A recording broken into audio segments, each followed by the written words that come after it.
দেখতে পাচ্ছ নতুন ব্লগ নিয়ে চলে আসলাম। দেখতে পাচ্ছ আমাদের পুকুরে মাছ, এই মাছটাকে এখন আমার মা কাটবে, তো দেখতে থাকো। দেখতে পাচ্ছ আমার মা এখন মাছটাকে কাটছে। এই যে আমার মা এটা এখন মাছটাকে কাটছে, চলো দেখা যাক। এই মাছটার নাম হচ্ছে দেশি রুই মাছ। দেখতে পাচ্ছ আমার মা কাটছে, চলো কিছুক্ষণ বাদে আবার দেখা করছি। দেখতে পাচ্ছ আমার মা এখন মাছটাকে কাটছে। মা বলবে আজকের রেসিপিটা হলো দেশি রুই মাছের ঝাল। মাছটির ডিম হয়েছে এবং মা এখন মাছটাকে সুন্দরভাবে কাটছে।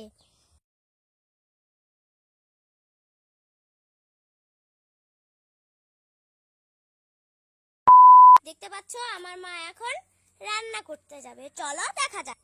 এখন মাছগুলোকে ধুয়ে নিয়েছে আমার মা এবং এখন মাছগুলোতে লবণ দিয়ে দিল, হলুদটা দিয়ে দিল। এখন মাছটিকে ভালোভাবে মাখিয়ে নেবে, চলো দেখতে থাকো।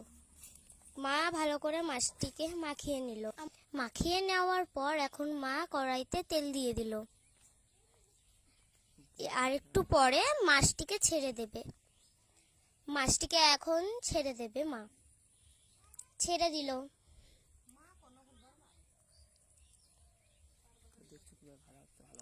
দেখতে পাচ্ছ মাছগুলোকে এখন ছেড়ে দিয়েছে তেলের মধ্যে, এখন ভাজা হচ্ছে।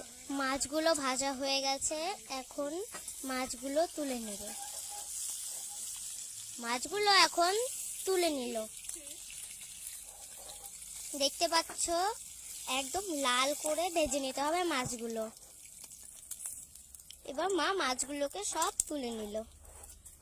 এখন আমি মশলাগুলো বেটে নিচ্ছি। শুকনো লঙ্কা, কাঁচা লঙ্কা, পেঁয়াজ কুচি, রসুন কোয়া, আদা।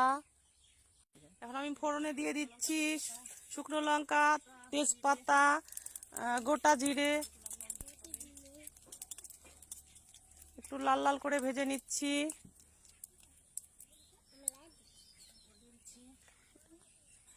এখন দিয়ে দিচ্ছি বেটে রাখা সমস্ত মশলাগুলো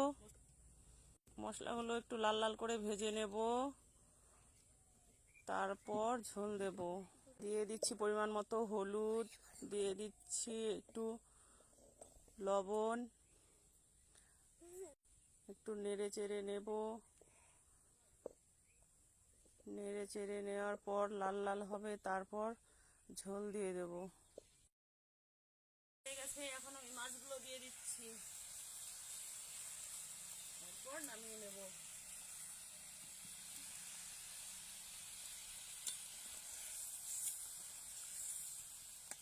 দেখতে পাচ্ছ ফ্রেন্ড কত সুন্দর লাগছে তরকারিটা। দেখতে পাচ্ছ ফ্রেন্ড আমার মা এখন তরকারিটাকে নামিয়ে নিল।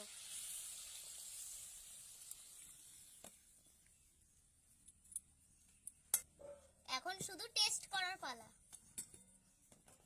চলো দেখা করছি আবার খাওয়ার সময়। আমি খেতে দিচ্ছি।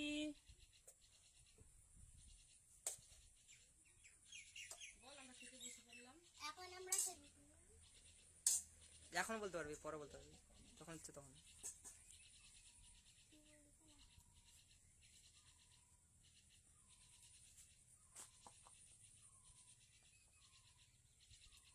এখন দেখতে পাচ্ছ আমরা এখন খেয়ে বলবো।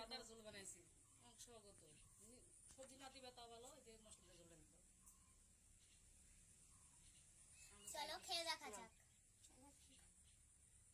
গরম গরম তো গরম, চলো খেয়ে দেখা যাক কেমন হয়েছে।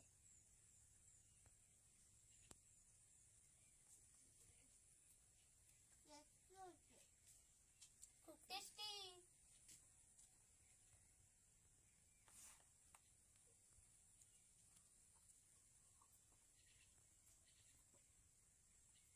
এবার মাছটাকে টেস্ট করা যাক।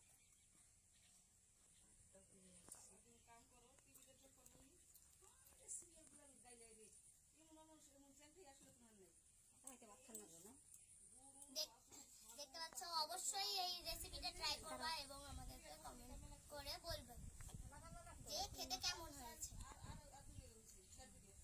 বলো। টাটা, ব্লগটি এখানে শেষ করছি, এরপর দেখা হচ্ছে পরের রেসিপিতে। টাটা।